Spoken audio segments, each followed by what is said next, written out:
Hello, ladies and gentlemen. Welcome to NJPW Puroresu Review. I am your co-host, Undersea. Right over here, it's the expensive princess herself. It's Melball. How you doing, Melball? Expensive? Why am I expensive? I don't know. Just you are, I assume. No. I thought you could make a joke about me being priceless. There we go. I guess I have a cost. You got those champagne and caviar tastes. You know, it's what it is. Yeah, if champagne is like Sprite and like caviar is like candy, jeepers.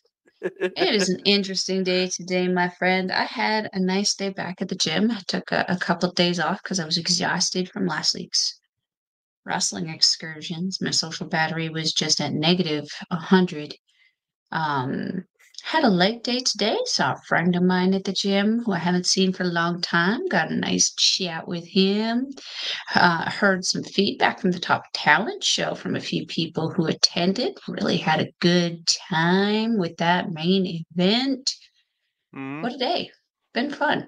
My lips are burning right now because I think the lip balm that I put on has mint in it. That feels phenomenal. How are you doing, my friend? I'm good. Work my first day this is my third day at my job, but the first day doing the other job that I do, which is my Tuesday to Friday job, and then at the job I work at, and then I have another job I've been doing for the last couple of days on Saturdays. So I was good crew I'm working with, good place to work at. I'm very happy. It's Yay. tough. I'm tired. I'm very red as I've been out in the sun all day, and I'll be very red going forward. But I have a hat, so hopefully not going to be too red. But Hopefully not too red yet. SPF, my friend. I wasn't using my big wide brim hat, but I just using my ball cap today, so my neck feels a little stingy. Let's say that. Get you some aloe vera stuff before it sells out in the summer. Put it in the fridge so it's extra cool. I got some upstairs in the bathroom, so put it in the fridge. It'll be really, really nice. Yeah. But what was really good over the last few days, we got to watch lots of professional wrestling over the last while. But some of the best wrestling was the best of the Super Juniors, and we're here to cover the show on May 11th and May 13th, which had 10 Super Junior matches per show, like all 20 people in the Super Juniors. So. And going forward, we're going to follow the same thing as we're doing here. We're each going to pick a match on the night, and we're going to highlight those matches. And then everything else, we're just going to give you that. We're going to go through everything, but we're just going to give you the finishes, maybe a quick highlight, and that's it. And we're gonna be big bang boom right through all those matches. So we're going to go kind of back to the old style when we started this show. That's what we were doing when we first started with the G1 Climax and the Yeah. So, let's get into it, my friend. We got a lot to talk about. So before we do that, I just want to thank each and every one of you guys. We appreciate you all so much for showing up here, watching with us. We really do appreciate it. So please like the video, subscribe to the channel, comment down below. Don't forget to hit that notification bell so you'll earn it every time we drop a new video. And Ding dong. Hello. And don't forget to share to all the crazy people you know. Yeah. And if you want to listen to us in audio form, or if you are listening in audio form, go to sundaysmanagement.com to hear the audio for all our shows, all the Japanese coverage shows over there. Sundaysmanagement.com, you can get the RSS feeds from there for the free feed, or if you want to support them for only $4 American per month, you can sign up over on Patreon at patreon.com/SNME So lots of great content there too. More than just us, there's lots of great shows over there covering everything. Everything. Let's get into it. Let's talk Best of Super Juniors because that's what you're here for. Yes. We're kicking it off. Ooh, I have the wrong notes up, though. There we go. Kick it off. Best of Super Juniors B block match. Francesco Akira versus DDT's Dragon Dia. I got to highlight the gear. Phenomenal. That pink and silver. Love it. In the end, Akira dodges the DDT and hits a Spanish fly. He follows with speed fire, hits the fireballs, double knees for the win. So Akira getting the first win on the first night. I didn't know this about Drigandilla. He comes in on a skateboard. Mm-hmm. Uh, not like psychopathic like Darby Allin. He's like one of the cool kids from the 90s. These high tops and his pink pants. They're fun. Akira also sporting a new look, fun leather jacket, nice new gear. Looks very, very nice, very professional, very United Empire. I like it. Last Mm-hmm. thing I wanted to say, there was a step up Enziguri moonsault combo that Dia did on Francesco Akira. That was just Mm-hmm. so good. Great Yeah. opener. Again, wonderful way to open the show. Give us again hmm two of the fastest guys in the best of Super Yeah. Juniors. There's a lot of fast guys, but Akira is insanely fast, and Dragon Dia is insanely fast. That as we've hmm found out. hmm We move Yes. on to the second match. It is A block. Bushi versus Pro Wrestling Noah's GHC National Champion, which is a heavyweight title, which Chris Charlton did make sure to say Hayata. Bushi, Yes. Bushi's entrance mask was fire tonight. I love that Yeah. he pulled this piece off of the left eye, and it's got a hmm light like blinking in it. It was really hmm cool. Yeah, Yes. Yes. and it was purple and white, so a Melball. Yeah. Yeah. Yeah. Didn't want to interrupt you there. Yeah. His Bushi spares no expense with his masks. He's always got a really, really nice new fresh mask. I think I saw four different Bushis in the entrance for this one. Yeah, two sitting next to each other. And then there was one that you remember his open style one, sort of Mhm, like how Starlight Kid had hers. There's another one of those, and then mhm. a black and silver one. Yeah, again, I love me some Bushi. He's so good. Yeah. But in the end of Bushy, this match, in the end of the Bushy, Bushy, bushy, Bushy. End of bushy. this match though comes. We get a jumping Insiguri from Hayata, follows it up with a cross arm DDT, but only gets two. So he picks him up, hits the Shiomi impact, which is an impact elevated DDT the Show Me Impact, which is an elevated DDT, and Hayata gets the win in what was a really good match. Yes, yes. Bushy put up a good fight. Um, and two notes I have on this. The first one, yay, we got spit again. Mm-hmm. Bushi is able to spit his wata. Makes me happy. Especially considering TJP has been like spitting for the last couple months. Mm-hmm. Um, but then also Bushi's topes. They're just so good. He just is a rocket when going through those ropes. So good. That's all Mm. I got on this guy. Yeah, his suicide dive is So insane. good. So Yeah, good. so good. So we move on to my pick, or Mel's pick to win this tournament. Robbie Eagles taking on Pro Wrestling Noah and GCW star Ninja Mack. Eagles coming up with this really cool belt, which I found out was the soul of PWA Championship from Pro Wrestling Australia. I really liked it. Yes. Yeah, Yes, yes. I heard PWA and I was eating and I just kind of shot my head up like, what? I Oh, know. it's in Australia. It's not us. Yeah. Take us into it, my Yeah. friend. Yeah, anytime I hear someone talk about PWA, I think it's all I can think is, oh, it's Alberta Wrestling. Mhm. um, yeah, I just have this. There's this really cool cartwheel spinning elbow drop that Ninja Mac did and got a 2 count. It was just like this cartwheel into into a spin and dropping an elbow. It looked really cool. This guy's got some Mhm, crazy cool offense, man. mhm, mhm, The end of the match, though, each man's avoiding the other's moves. And they're doing reversals on each other. Then they get into this multiple pin exchange, just going back and forth, back and forth, back and forth, and for a good like minute. And then Mac just gets him in a pin and just stands up on him and stacks him down and mhm, gets the mhm. 1, 2, 3. And Ninja Mac pins Robbie Eagles. It's a hiccup. It's a Yeah. hiccup. Um, Not a great way to start off the tournament, but I have hope. I have hope. Hmm. Um, The only thing that I have on this one was there was at one point where Robbie did a really amazing tope con hilo, and then he just landed and just kinda sauntered off down the aisle. I love the confidence that Hmm. he just emulates wherever he goes. He's such a joy, positive wrestler to watch. It's like all I got on this guy. Yeah, and I think the biggest positive for me on these first two shows, outside of a couple matches towards the end of each show, everything was under 10 minutes for the majority of the cards. Yeah, I Yeah, appreciate that. or around 10 minutes. I think it really Ish, yeah. keeps a good flow to the show. The main events, yeah, give me longer in those like top three or four Yeah, yeah. matches. But these lower Mhm. end ones, yeah, I like these shorter timings. I agree. Yeah. I agree. So we move on to my pick. And I'm picking a Yoshinobu Kanemaru match. But man, yes, there is some cheating in this match.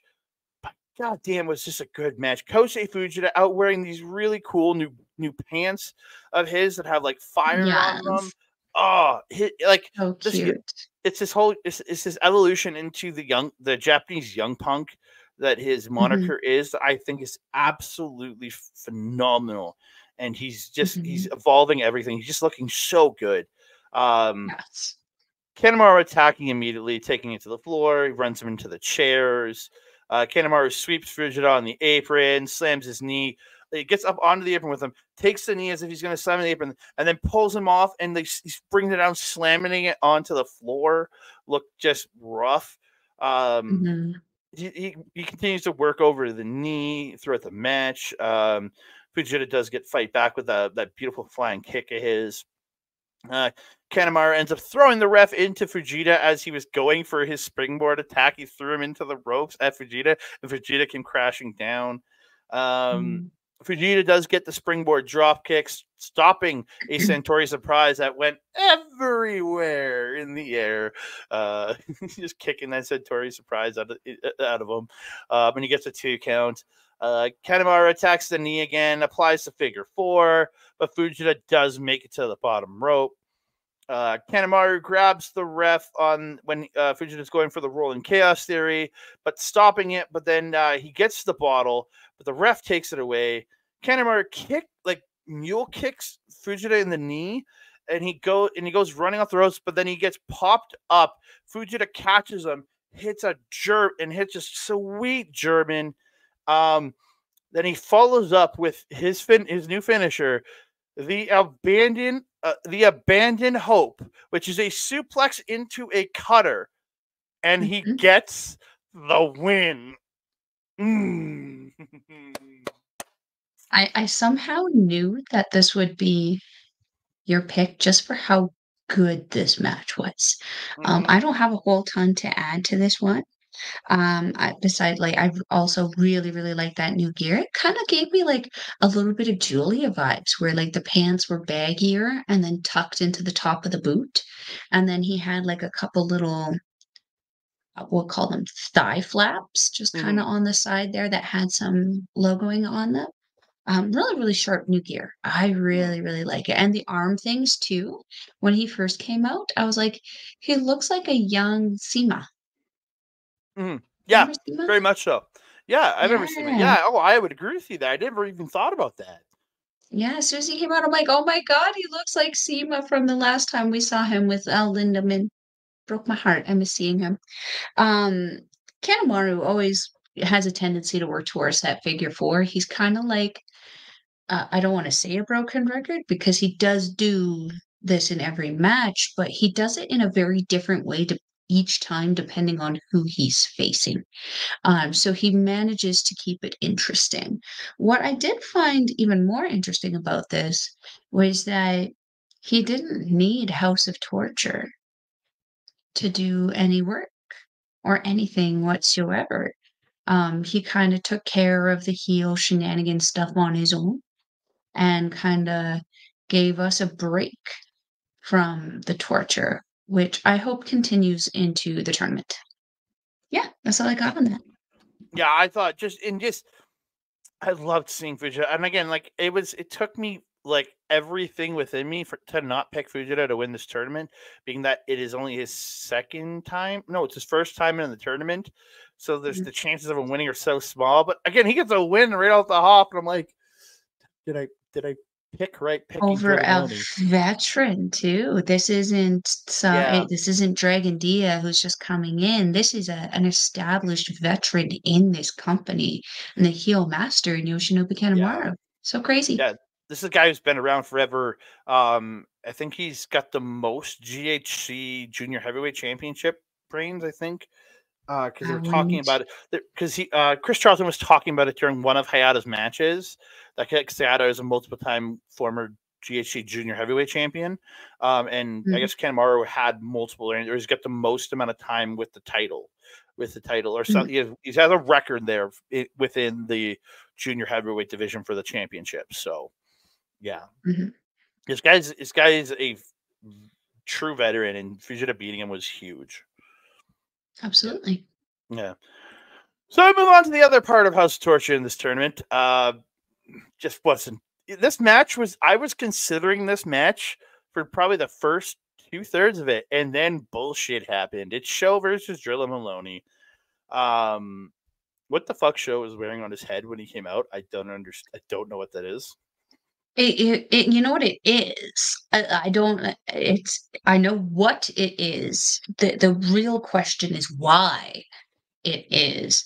I mean, I also ask the same thing when Bushi comes out wearing his Native American style headdress, mind you. Mm, It was like one of those cow head things from the Wild Wild West. You know, when you see like a desert mm-hmm. expansion, you expect to see a certain handful of things, a lot of dirt, a cactus.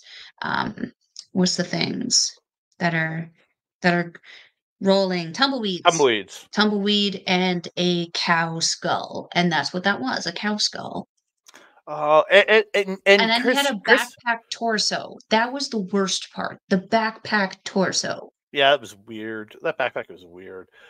But yeah, at the end of the match, though, Show ends up taking Drilla to the press, like the press area on the wall, I guess is what Chris Charlton called it, and he smashes his face on the table. But then Drilla ends up flapjacking Show onto the table, and Drilla gets back to the ring. As Show comes back to the ring, he gets back at like 8 or 9, so not really late. But Gato comes out of nowhere, low blows Show, and I'm like, oh, this is going the other way with the cheating. Okay, Mhm, again. I'm like, cool little twist on it, right? But then mhm. Yujiro appears in the ring and low blows Drilla behind the ref's back. I'm like, oh come on. So Show gets in the ring, gets the wrench, hits Drilla with the wrench, and Show gets the win. Uh, They did your boy dirty on this one, man. they did like hardcore dirty. Like, Drilla didn't deserve that. No. Nobody deserves that. Mm-mm. Show deserved to have a loss here. Mm-hmm. It just although, again, like you, I was invested for the first 2/3 of this match. Like, Yep. yeah, the both in the beginning there was that time, like, they were trying to attack each other with their titles. Mm-hmm. So good. I thought that was a little amusing. But, yeah, I don't have anything to add except for disappointment. I don't know if we can fit any more disappointment into that. Because yeah, Drilla deserved better than this, Yeah. but he played it off like a champ. Especially being a champion too. He I mean, that's Show is too, but, like no, but to get screwed like that when you're the current junior tag champ, it's shitty. and especially when you did the work to earn that championship, because let's be honest, Show probably wasn't going to be the junior champion right now if Yo hadn't pippity pop pip poopled his shoulder. Yeah, it's very possible. So like, yeah, it's just very really weird situation. But Hmm.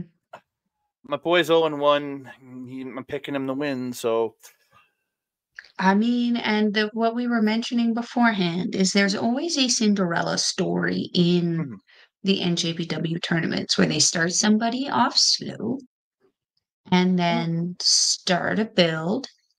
So, like, let's not get like too freaked out about it. I agree. I'm not abandoning all hope, saying abandon ship. No. It's over. I'm not saying that, but it's like it doesn't give you confidence starting the tournament with the guys. Oh, of course not. No. But I Yeah. have a faith in your 44 caliber. He's not even my pick. So we move on to Mel's pick of the matches, but I'm gonna run through it, and then Yes. Mel's gonna give all her big highlights of this match. Um, Mhm. it is Clark Connors, the 100 proof Clark Connors versus all greasy heat, as I'm going to call him throughout this tournament, Blake Christian, because that mustache, that is just a greasy ass mustache right there.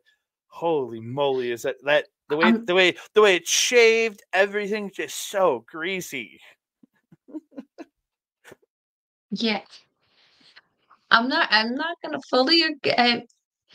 I will say it's not the best look coming in as especially as a first time excursion, but mm, it could be so much worse, and we have seen so much worse. I agree Take us with you into the there. match. So yeah, Take us into the match. the too sweet gun, and then Blake puts his hand in his pants and pulls out just like a finger gun and shoots at dude. It was, or instead it goes to shoot him, then just flips him off. It was just, Yeah. I was like, oh my god. Um, I thought that was Yeah. hilarious. It was. Great head surge into the rope, and then the low 619 by Blake Christian hits that beautiful springboard attack to follow it up. Mhm. Blake going for a backflip into something. He goes for a backflip to hit something, but Connors moves, hits the ropes, and Blake lands and just gets Jeep flipped the shit out of him. Like he just Yeah. sends them flying. They fight on the Mhm. floor. There's a handspring flip into like that handspring back elbow kind of flip into the ropes, and he comes back but lands in the wheelbarrow position, Blake Christian, and then he flips Connors over in the wheelbarrow position. It looked really cool. Then he went up Mhm, to the mhm. top and hit this really nice elbow off the top for two. You got a really cool. He went for the Fosbury pop the floor, but doesn't really connect much. But then grabbed Connors and hit like very reminiscent of TJP's. Like he grabs him and then spins and elbows him down to the mat. He did that on the floor to follow up Mhm. because he didn't quite catch the Fosbury flop. But yeah, Mhm, mhm. uh, Connors takes Blake's head off with this beautiful lariat at one point, just in Blake Christian just goes spinning. It was crazy. There's a Mhm. beautiful kip up into a super kick by Blake. Just kip up, bang. It was so fast and so crisp. Mhm. Um, Blake hitting a Spanish fly to reverse a spear. And this is where his boot came apart. Yeah, yeah, his boot was kinda like Yeah. I hope, again, there's got to be gear people that he can get a boot from his boots fixed or new ones from somebody pretty quickly. I'm going to Well, as say. we saw the next night, yeah, like on the Yeah. 13th, it was fixed, yeah. Yeah, Connors gets this crazy big spear, but Blake gets a foot on the rope at the last possible second. Mhm. Blake finish up. Blake has the belt, has a belt, but the ref takes it away. But he has brass knucks or something on, like around his It was brass knuckles, knucks, yeah. and then he ends up hitting Connors, and then hits this like rolling burning hammer is the best I can describe it. Like Mitch Mhm. Clark, and like if you're doing the look up Edmonton scene, Mitch Clark does it where he gets a guy on the shoulder in Death Valley Driver and just rolls to the side onto it. Blake Christian does it with a Mhm. guy facing the other way though, like he's facing up, and then he does that roll. And then he Yeah. follows it with this curves, like he steps onto the back, then takes the other foot and just stomps it into the back of the head, smashing into the mat, and he gets the win. Mhm. I see why you picked this. Yeah. Yeah. So, not only was this just an incredible in-ring performance from both of these guys, Mm-hmm. but did you catch the weird ass psychology shit that was happening throughout the entire thing? It was weird for me anyway. Mm-hmm. First of all, the first thing I wanted to mention, what who is who is moonlighting as Clark Connors right now? That is not that is not 100 proof Clark Connors. He's being nice. he's being nice and suspiciously nice. Like, I'm kind of looking at him, like giving him bombastic side eye, going, "Don't be suspicious, don't be suspicious."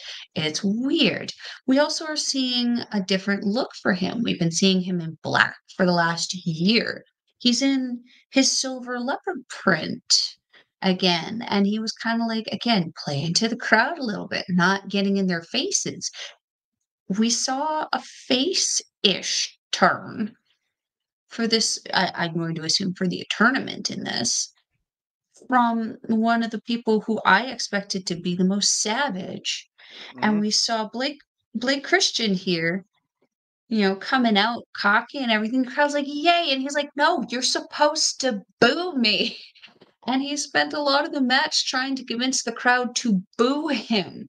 Literally saying, like, "You're clapping, clapping. No, you're supposed to boo me." Yelling at them to boo him. It was really, really funny. Um, Blake Christensen's gear also, or Blake Christian. I don't worry Mm. about the extra sin. Blake Christian's gear gave me very much classic, like Shawn Michaels vibes. I Oh, kind of so lived much. for it. Yeah, So I lived for it. I loved it. It was a nice little sentimental throwback for me. Um, yeah, that Spanish Fly that you mentioned from Blake is so quick. He just out of nowhere. He's deceptively quick too, because he's not what I would say like a tiny guy, but I wouldn't also say he's big. mm, But he is very suspiciously quick for someone who's a little taller. Yeah, he hit the brass knuckles in his pants because I had an Yzma moment. You remember in The Emperor's New Groove where she was pulling up her dress and they're like, "No!" And it was a knife. And they're like, "Oh, okay." That was the moment that I had when he like pulled out his waistband and started rummaging around in his pants. I was like, "No, don't Yano this shit on me. This was so good." And then he pulled out the brass knuckles and I was like, "Oh, okay.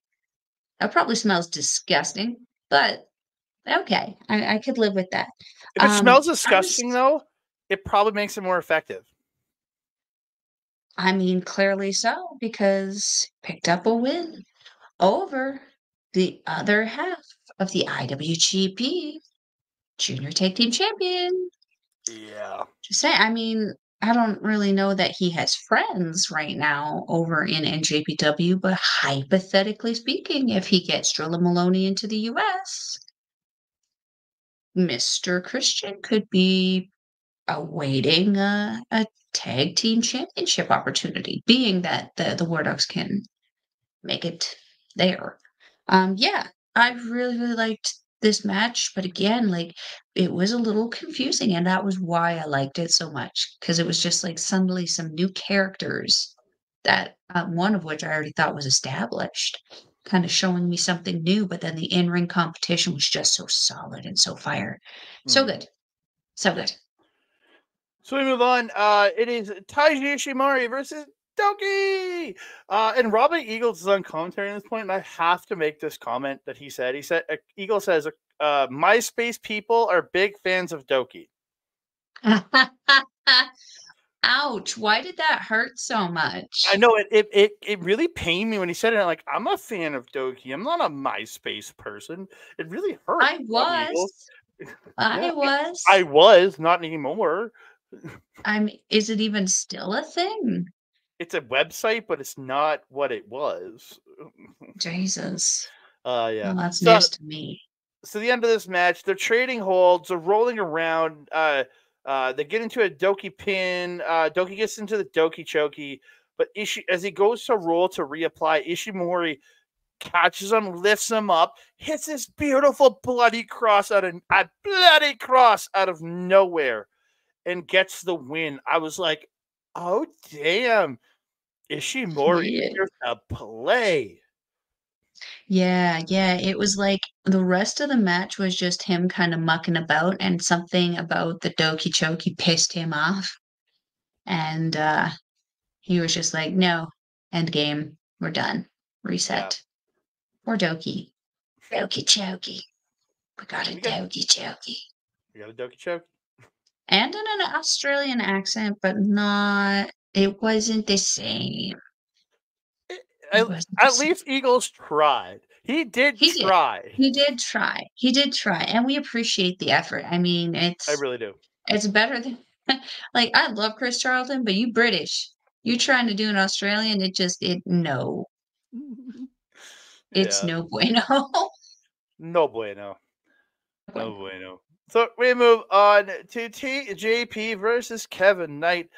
Knight's gear, that orange and white, that wore that white with Mhm. orange accenting, so good. In Fits the right end, in with the MDK. oh, he's Hantai though, isn't he? With Kushida though, right now. I mean, he could be whatever he wants to be. It makes me think of Kushida's WWE gear because he was wearing tights for a while in WWE, and it was white with orange on it at one point. We So don't know. yeah. In the end, though, Knight ends up hitting a Rana to TJP off the top rope and follows up with the pendulum DDT for Knight to get the win. I was like, what? I'd be like, no, they're pushing this guy. I feel like they want this guy to be a star for them. Absolutely. I feel like he's one of the stars that El Presidente is going to want to focus on, especially leading the North American kind of strong brand. Very, very smart idea. Could you imagine Gabe Kidd versus Kevin Knight? Mm, mm. Right? Sounds Right. so good. Um, Only thing I wanted to add to this was there was a really nice spike DDT by Knight on the apron. That was really, really, Mm. really good. Really Yeah, good. that looked Uh, really good. TJP looking really good here, but I feel like the character is almost losing confidence every time he takes one of these big losses. I would have to agree, and it kind of breaks my heart because I was hoping to see him really step up, especially after Cobb has won the TV title. But hey, again, there's always a Cinderella story. Is it Yep. going to be Drilla? No, Is it going to it's be gonna be Drilla. TJP? Strilla. You're just hoping that it's Drilla. I don't know, it's Strilla. We move Uh, on. It's Hiromu Takahashi versus Kushida. Great match here. In the match go, Hiromu hits the pumping bomber and the Death Valley driver for 2. Well, 2.5, as Chris Charlton said. Kushida gets the head scissors into the hoverboard lock. They're rolling around. He's keeping the hold on. Hiromu gets a roll up for 2. But Kushida gets the hoverboard lock back on right away. And then he's twisting it. And then he steps over the head of Hiromu and just torques it in. And Hiromu taps out. And Kushida, after last year's kind of abysmal tournament, got the win.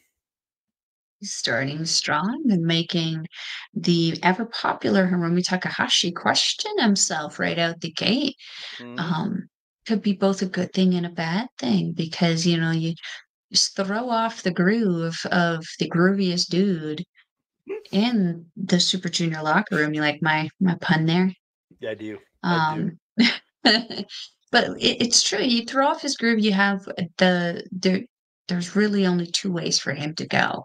He can either, wallow in the misery of it and have a crappy tournament, very similar to how Kushida had his tournament last year, or we keep seeing this decline, decline, decline, and then suddenly he snaps and Roma's the Cinderella story. It could go both ways. So we'll have to wait and see what state of mind Hiromu is. I think it differs from hour to hour. Yeah. Move on. Main event of night number 1 was Titan versus El Desperado. Lucha Technical versus Lucha Flying Submission guy. I loved it. This was a great match. Falcon Mhm. Arrow and the super kick by Titan. He goes to the top, hits the double jump off the top for 2. He ties up the legs and goes for the Muda lock, and then transitions the arms into this like straight jacket choke, pulling back while he's upside down in the Muda lock. And El Desperado can't go anywhere. He's forced to verbally submit. Mhm. Yeah. So Teton actually calls his version of the Moodaluk Immortal. Immortal. Okay, yeah. Immortal. And Yeah. for whatever reason, I think it's because of Mortal Kombat, it triggers an Edema song for me called Immortal. And I love it. Um, but yeah, um, This was a fun match.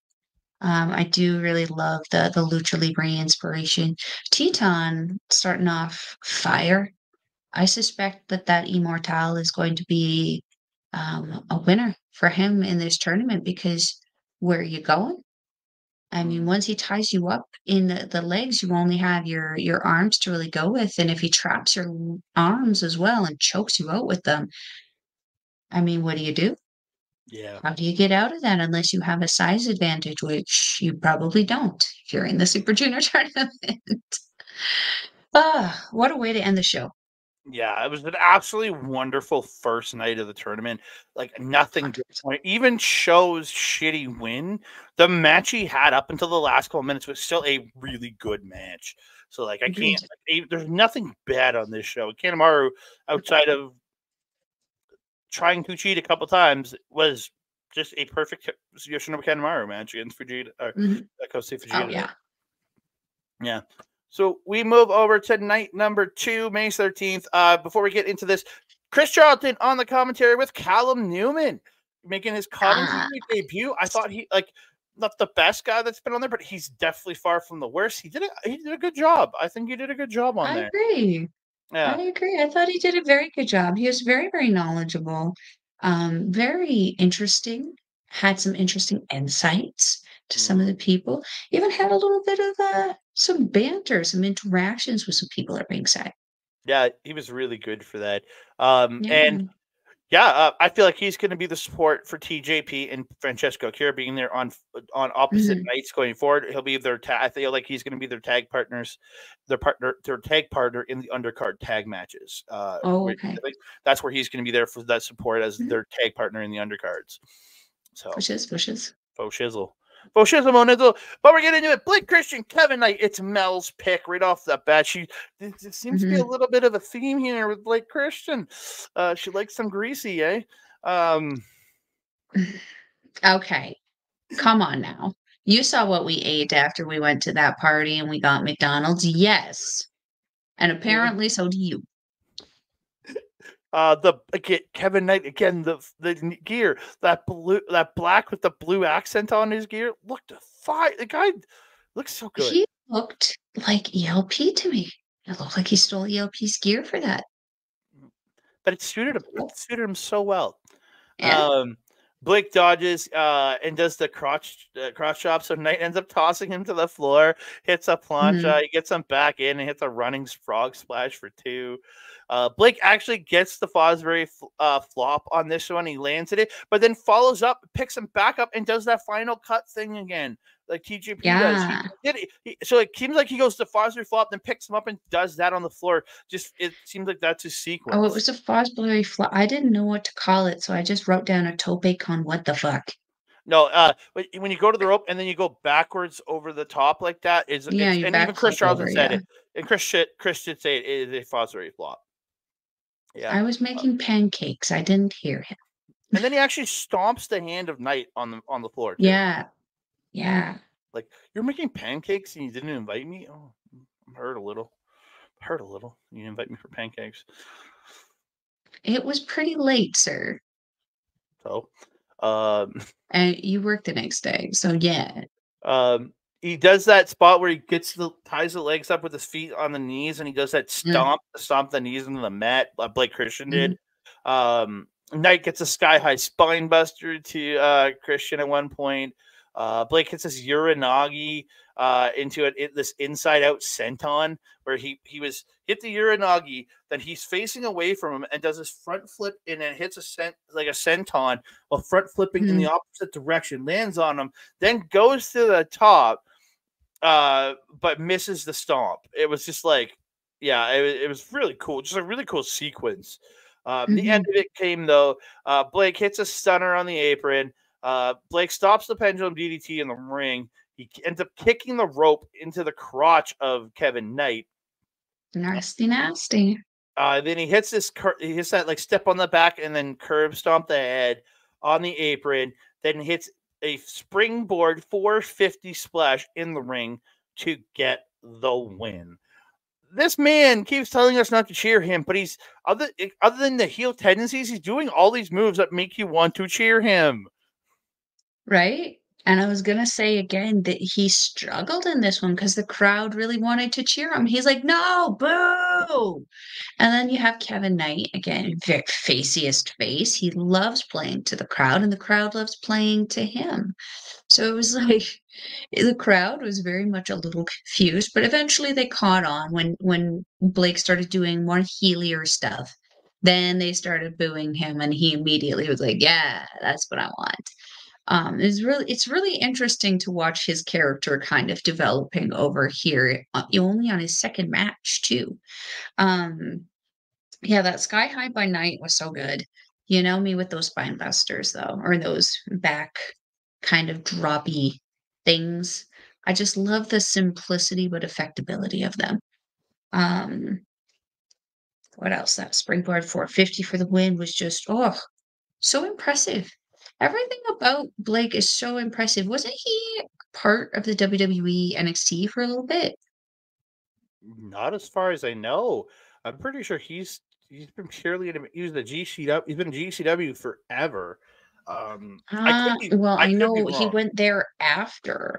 I feel there was because there was that exodus that kind of happened from Strong there. Remember where a bunch of people, including Alex Zane, ended up on NXT for a little bit, but it was only like a month or two before they were a Lego and they ended up on GCW. Okay, yes, he was with WWE under the name Trey Baxter. Bazinga. I must have missed that part of his career. That's for sure. I mean, talking about fumble, fumble, fumble. 2021, he was there. Yeah. See, I know some shit. Interesting. Yeah, yeah. Fumble, fumble, fumble. It's so funny, interesting. Because like comes out of WWE. Look at the career he's had. But Yep. I was a fan of him before he went to WWE. Mm. However, what I will say that the experience with them and going to GCW has done for him is given him a lot more of a personality. His strong days, he was this good, but like he was just a charisma vacuum. Mm. Now he's found his stride, he's found his niche. It's working out and it's gonna keep working out. I'm really enjoying this character. And I look forward to seeing it more.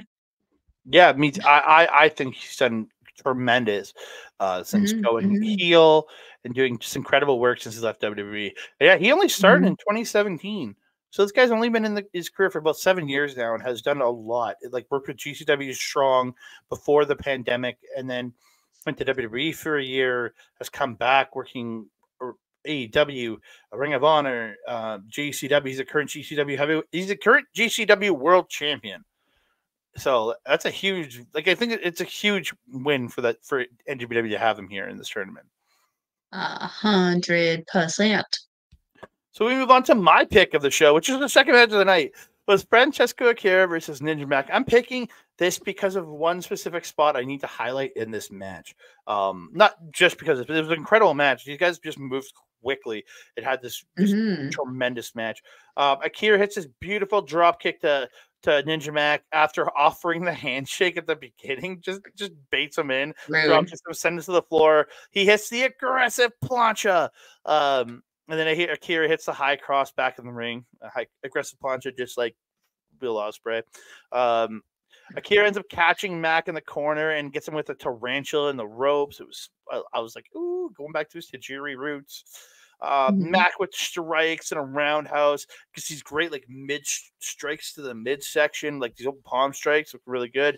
And ends up hitting the sweep and gets a running double stomp for two. Speed fire reverse, and Mack hits a tornado kick for two. And this is where Chris Charlton said, Ninja Mack used to work for Cirque du Soleil. Yeah. So I just flipping. Yeah, based on the in-ring performance, I believe it. Uh, Mack is caught up top. Akira hits the Rana, but Mack pulls off the Will Ospreay, just landing on his feet and just standing there like can't see his face, but it's just like that I landed on my feet. What are you gonna do? Superiority that Mhm. Osprey did to I think it was Ricochet way back in the day. Yeah. Or no, it's Kota Bushi. No. Oh, Kota Bushi. yeah. Yeah, Well, I think he yeah. might have he's done it a few times, but I think But he might have done it with both those guys. the meme is the Ibushi one, though. The meme that goes around is the Ibushi Ibushi, one. yeah. Yeah, and I love that that spot happened, and it's Mack doing it to Osprey's protege. Yeah, yeah. That was kind of Talk cool. about an FU, hey? Yeah, Akira hits a Snapdragon, and then a super kick to a kneeling Ninja Mack for 2. Akira misses the fireball. Mack hits a knee to the head, hits the Shinroi or the sliced bread, but Akira pulls a backslide and then rolls through the backslide into speed fire for 2. Mack hits a super kick after the fireball attempt, hits another Shinrai, and then Mack to the top hits the Phoenix 630. Not just a Phoenix splash. This is a Phoenix 630 landing in the senton position. So rotating extra. And he gets the win. Mack is 2-0. Crazy. Yeah. Crazy cupcakes. But, I mean, starting off fast. And he has some really, really great talent. But he's in a very stacked division. Both of our picks are in Block B, aren't they? To take it, Drilla and Eagles, aren't they both in Block B? Yeah, they're in the same block. Yeah. Mm. Oh yeah, because yeah, first one we're was coming up in 2 matches. It's coming up in 2 matches. yeah. We're gonna have a quick chat about that. It's gonna be great. Gonna be great. I don't have a ton to add to this except for like this was just a fast, crazy match. This was like a high speed Azumi versus Starlight Kid kind of match. It was just go, go, go, go, go, go, go, go. By the time you like start to write down what you saw, 3 more things have already happened. Like I was pausing constantly watching this. It's very hard to take live notes for a match like this. There was a double stomp to the forehead that Mack did that I like that Stephanie Valquer also does, that little almost like a forehead wash kind of thing. I like it. It's just a simple, effective kind of a dick move to kind of pull off as like a little spot filler. Yeah. And yeah, the sliced bread was tremendous. Just how good he did it. So good. I love it. Yeah. So we move on. It's Hayata versus Clark Connors. Connors, at the end of the match comes, Connors stops a tornado with DDT. After Hayata dodges Connors does hit the Jeep flip, then follows it up with the spear, but Hayata gets the shoulder up at 2.9. Hayata stops No Chaser and reverses into a pin, grabbing the tights, but only gets 2, hits the Enziguri. Hayata goes for that Shoyomi Impact DDT of his, but Connors reverses, picks him up, hits No Chaser for the win. At least one of the War Dogs in here can get a win. So I have 2 points. 2 points here. The first being, we'll talk about the win. Clark Connors pinned a junior with a heavyweight title. That says a few things to me. Now, granted, as Chris Charlton mentioned many times, it is certainly under contention on the how Hayata was able to obtain that championship. It might have been a little scandalous. Might have been some feet on the ropes, I guess. I don't know. I wasn't there. I didn't see it. My screen was out, as Kevin would say. But that the point still stands. Hayata is a heavyweight champion. Clark Connors pinned a heavyweight champion. Just saying. I feel like Mr. Connors is kind of owed an invitation to meet Hayata again for that title. The second point I wanted to make is that in this match, the real victim was Sho Makato, who was was it suplexed? Body suplexed? Just suplex He was slammed? slammed. I know he was slammed on. Just like a scoop body slam, I think, a couple times on each person. Connors picked him up, slammed him on Hayata. Hayata then picked him up, slammed him on Connors. It was glorious chaos. again, Shomakato, the real victim and hero in this match, took it like a champ in front Shomakato of the think new boys. Yeah, Shomakato thinking he's safe because there's no Suzuki, there's no Archer, but nope, you're never safe.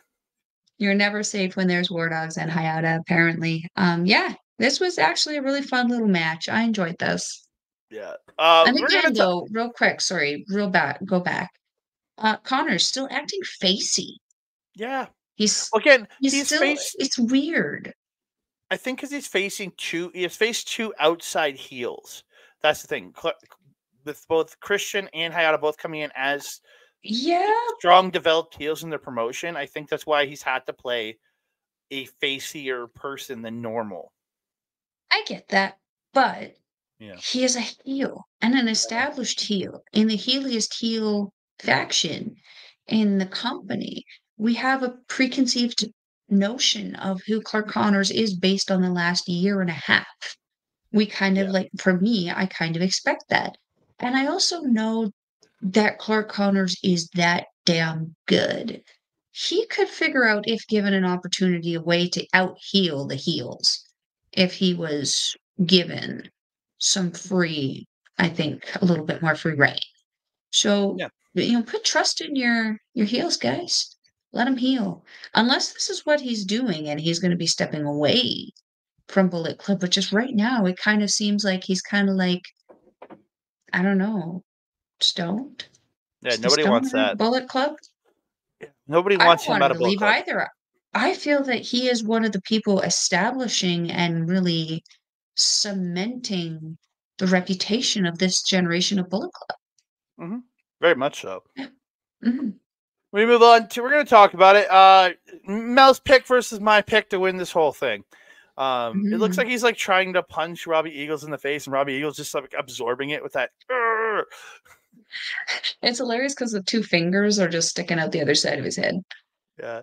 So, or he's trying to like hit. He's like hitting him in the back of the head, and Robbie Eagles just like. Smack. "Urgh." Yeah.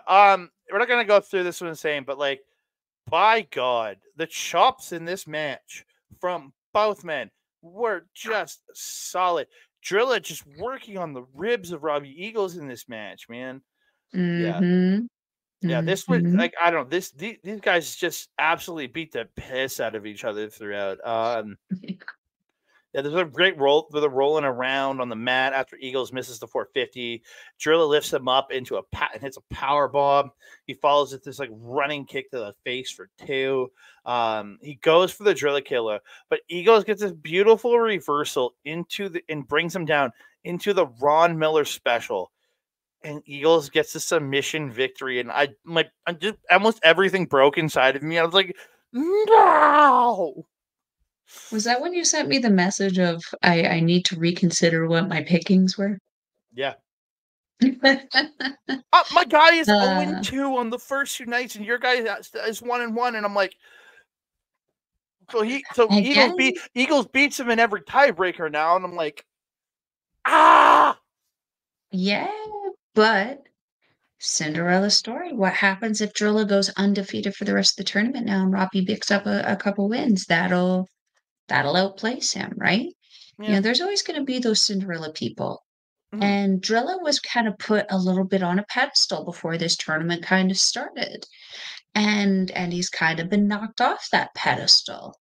And I'm not gonna lie, like, I feel like it could be him that they decide to give that Cinderella push at the end of the tournament.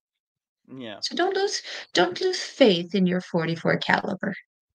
No, I'm not losing faith in the guy.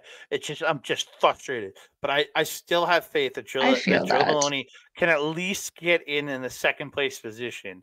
I have him going in as the first Yeah. place position out of his block, but I have faith that this man can be the second place position. Um, there was one point where they went outside of the ring and Drilla started smashing Robbie's face into the side of the wall, and they said it was like a rite of passage in that arena on commentary. It it is. So nice to see that the tradition is kept alive.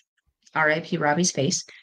Um, yeah, the way that Eagles just like picked Drilla out of the sky by his foot and just dropped him to the mat, set him up for that. Is it Ron Miller special? Yeah, Miller special. Yeah.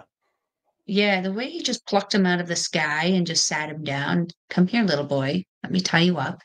It was a little scary. It was so good. Yeah, and there was one point where Drilla also like just deadlifted Robbie up and yeeted him down onto the ground. Just incredible battle of strength and intelligence in this match. It was so good. Yeah. It was just such a good, hard hitting, technical. Like Drilla wanted that Drilla killer. Like tried to go for like 8 times in this match. So yeah. But then again, Robbie went for that Ron Miller hot number of times also. Just one of them was able to capitalize. Yeah. And after all my praise of Yoshinobu Kanemaru on first night, let's screw him. This match sucked. It was 2 minutes. It was like just over 2 minutes. TJP gets attacked behind. He sends Kanemaru out. He chases him out. As he comes back in, Kanemaru kicks the rope into his nuts. Kanemaru uses the ref as a shield. TJP hits the ref. TJP does come back with his springboard forearm and his saluva kick. But as he does the lace watch, he's going for the run. Kanemaru takes a swing and hits the Santori's prize. Kanemaru ducks the blood mist, and he gets a victory roll on TJP for the roll-up in 2 minutes and 18 seconds. I was not happy with this either because they did our boy dirty. I love TJP, but this was an unacceptable thing. Then it makes me wonder. Again, we have that Cinderella story that they love to do. Is it going to be Driller? Is it going to be TJP? Because both of them pretty deserving right now. Yeah, man. This match is just pointing me because like these two, both of the amount of experience both these men have, that could have had an amazing technical match, and this is what we got, and I was just blah. I don't think we need to talk about this anymore. I think we're good. It was depressing. Yeah. Yeah. Let's move on. Taiji Ishimori versus Dragon Dia, and what I thought was the high-speed match of the night. These two didn't stop. It was 4 minutes and 58 seconds, and it was literally a sprint. The end of it, Dragon Dia reverses the powerbomb, but gets sunset flipped. Ishimori runs Dia into the ref, then hits a pop-up low, or kicking low blow, then hits Bloody Cross for the win. Ishimori 2-0. He's doing great. Yes. Yeah. I love Dia coming in on the skateboard. It's unfortunate that it became a problem for him in this one, since Ishimori used that as a nice little smacky smack at one point in the match. Last thing I wanted to mention about this one, Kenta Sato really took a beating in this match. Like, he got his butt beat. I hope that man gets raised. He did very, very well. Yeah. Again, I thought really quick, good match. I agree. Yeah. It is the Battle of LIJ. It's the tag team going at it. Bushi versus Titan. Or Teton, sorry. Bushi versus Teton. Because again, my computer doesn't have the little accent over the A, so it always messes me up. Bushi versus Teton. The end of this again, it is almost exactly the same as Teton's win on night number 1 against El Desperado. He hit the Falcon Arrow, follows it up with a super kick to kneeling Bushi. He does that backwards roll up to the top rope, hits the double stomp for 2. He then gets the Muda lock on, then transitions the headlock into the stranglehold, and Bushi is forced to verbally submit. Yeah, it's literally beat for beat the same finish as the El Desperado match, but it was a really good match watching these two fly around at each other. And it was called the? I don't remember. Immortal. Yeah, Immortal. And I don't know if you heard Bushi's new submission that he's been doing there with the knee lock. I believe it's called Fable.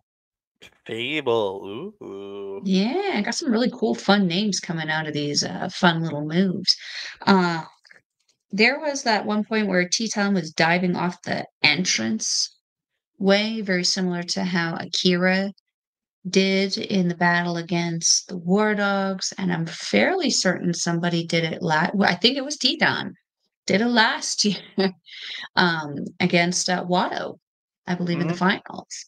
So, yeah, it was a nice little homage. I think it was the finals. I know Yeah. Hiromu was running over there like, "Yeah, in his Hiromu way. Oh, And Hiromu. Uh, freaking Hiromu. The chops from Bushi they're just so loud. They clap so good.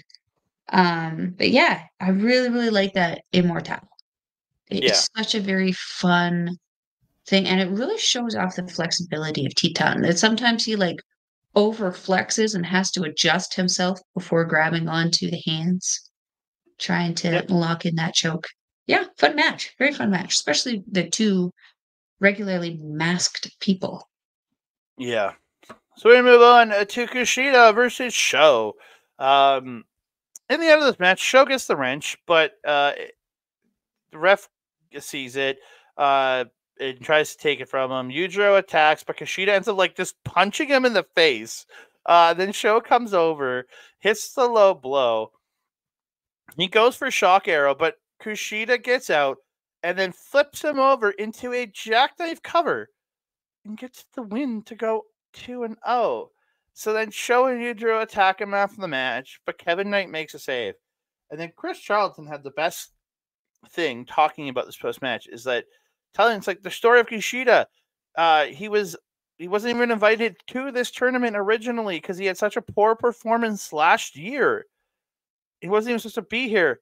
He didn't make the cut, but due to injuries, he did get brought in for this tournament, and he now has wins over the 4-time champion of this tournament and the current junior champion in Sho. That is a redemption arc like you wouldn't believe for Kushida here. Mhm, mhm. And what an interesting story to be telling, but man, this match, Mm-hmm. shenanigans all over the damn place. I was Yeah. not happy with this. I will No. say though, I do like Show's new hair color. Um, though I do find it a little kind of amusing because it's the same color purple that I usually have as someone who has that color, who still has that color. It runs, and it runs very easily with any kind of moisture. So it amused me at some points of the match where Show's hair would flip up and I'd see purple staining just going down his forehead. At first, Yeah. I was like, is he wearing makeup? And then I kind of realized, oh no, that's hair dye. I'm sorry for laughing at it because it's a real struggle. But at the same time, you know it's gonna run. What are you Like doing? until it's been there for a while and really set in, it tends to run for the first while, especially. The last time I dyed mine was October. To put that into perspective, it's May now, and it still runs. Oh wow. I didn't think it was that long. Yeah, it's a dye, right? It's leaching out perpetually. It's true. So we move on to what was going my other choice for pick. I think this to me, like I picked Ninja Mack versus Akira because I just love the way those two work together so well.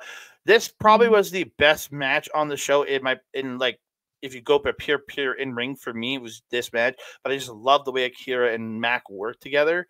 It's El mhm, Desperado versus Kosei Fujita, and this is like Fujita kind of like almost graduating here because he was like working mhm, like Zack Sabre Jr. throughout the match. There's one point where he got a sleeper hold on towards the end of the match on Desperado, and then just turns the sleeper and just, like has him like pull back in the sleeper, then just grabs the waist and Germans the shit out of him. So good, mhm. yeah. So But good. in the end, Desperado rolls out of a submission attempt by Kosei Fujita because he was getting a couple and he was changing that every 6 seconds. But when he changed, Mhm, that's where Desperado's veteran ability popped in, and he got him into numero dos. And then he steps over the arm and head, and Kosei Fujita can't go anywhere, so he's forced to tap out. I was mhm. disappointed, but it was like that was such a good match. was so Oh, good. It yeah. hurt my heart a little because I'm such a Fujita fan, but like, oh, such a But what phenomenal a match. ride. What a show. Mm-hmm. And like Desperado, he's kind of been quiet, like for how good he is, and the history that he has in this company. He's been a little quiet since the what's the word, dissolution of Strong Style and Rita popping over to House of Torture. He's kind of, and Suzuki kind of going off and doing his thing. They kind of left behind Desperado, and he's kind of been struggling to kind of find his place. I feel like this was a bit of a redemption for him, also a little show off, but Mm-hmm. also a show off against somebody who he knew would be able to elevate him as much as he could elevate the opponent and himself. This was a great match. I really enjoyed this. Oh, I feel absolutely Desperado. tremendous. Yeah. Mhm, mhm. No, go ahead. Go ahead. I lost it. It's fine.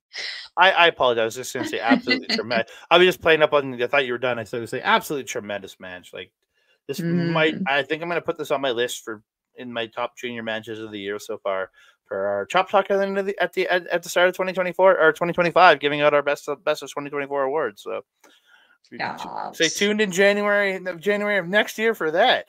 And then the Only a few final. months away. Yeah. The final match, because there's still so much more to go.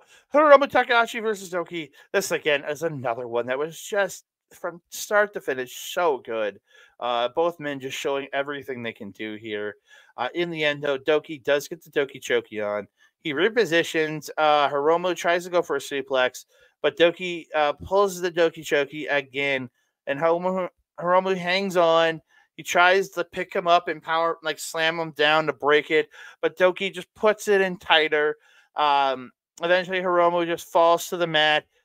He goes out. The ref calls for the bell, and Douki gets the win. So is that 2 wins over Hiromu Takahashi that he has now this year?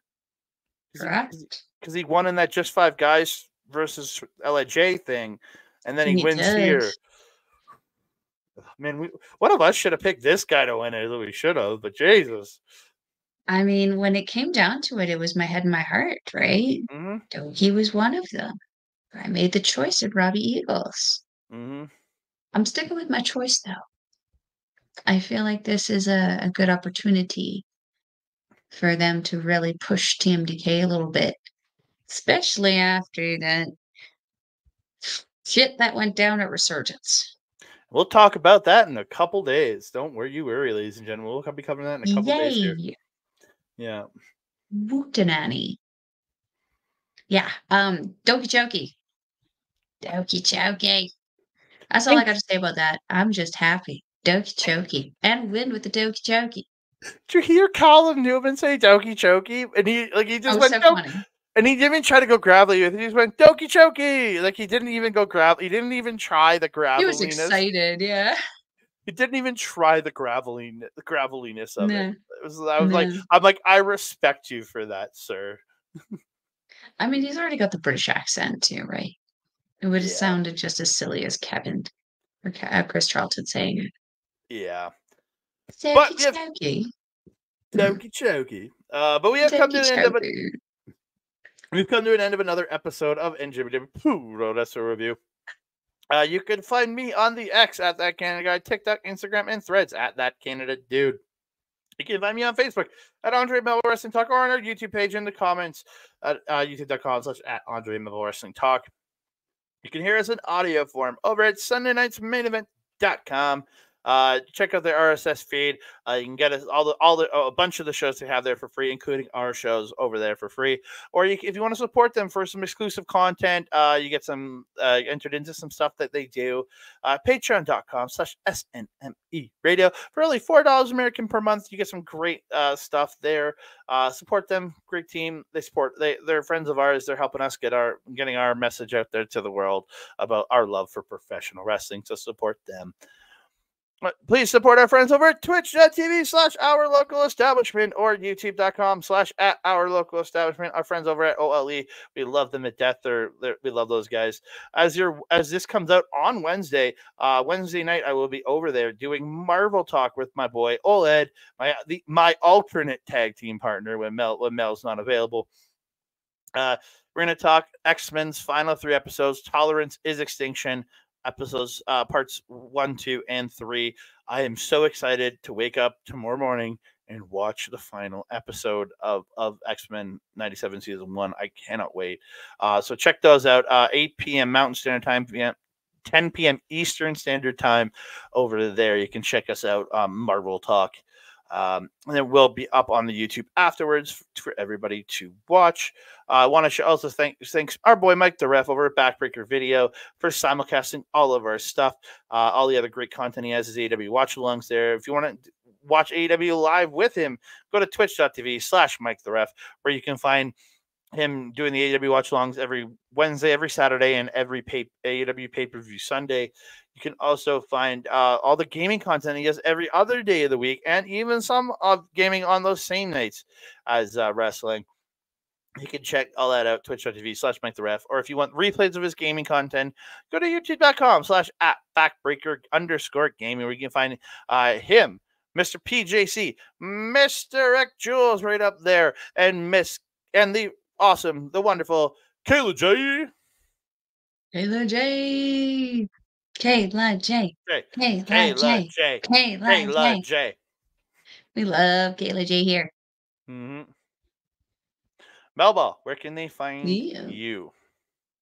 If you're wanting to follow a Melball, you can follow her on the X thing at Collins Melball. You can follow her on everything else: Facebook, Instagram, TikTok, Mastodon, and Blue Sky at Melball Collins. You can also find me on Our Local Establishments program, a Japanese wrestling update with this guy every Friday at 8 p.m. Mountain Time. Unless it's not. And then we will let you know on the social media what's going on with that. Sometimes they are live, sometimes they are pre-recorded, depending on if we are available, because lots of wrestling locally happens on Fridays. So stay tuned to our socials to see whenever that is coming out. You can also catch me on Astro Pizarro's YouTube channel, where we do our show, Ladies Wrestling Showcase. We've got a couple guests that we want to have on very soon, so stay tuned to our socials to hear when we are doing those bad boys. Yes, among other people. Got a couple people in line waiting to be on there and talk about some ladies wrestling. If you're wanting to watch NJPW, we will leave a link in the description box down below. It is njpwworld.com. It's 999 yen, or approximately 10 Canadian. Shout out Sean's Beers. It's more like 750, according to this girl. But still an amazing price to watch some amazing professional wrestling. And if you want a little taster of what you can get on there, check out the NJPW World TV Title Championship matches, which are all free. Mm-hmm. Andre, my trusted friend and colleague, do you have anything else to say to the beautiful people? I just want to say thank you for all the support. If you're listening on Sunday's Main Event, thank you so much. If you aren't, please check them out, sundaysmainevent.com or patreon.com/SNME Radio for the Heroes in audio form and all the other great content over there. And thank y'all for all y'all watching on YouTube, whether it's Andre Melball Talk, whether it's Backbreaker Video. Thank you so very much. Please like the video, subscribe to the channel, comment down below. Share us out to all your friends, family, and creepy little weirdos that exist in your basement. And don't forget to share to hit the notification bell so you can alert every time we drop a new video. Ding dong. Hello. Oh dear. Oh dear. Hey, I'm one of those little weirdos in the basement right now. I'll tell you that right now. No comment. And that being said, I am your Melball. Over there is Andre. We will see you next time. Adios.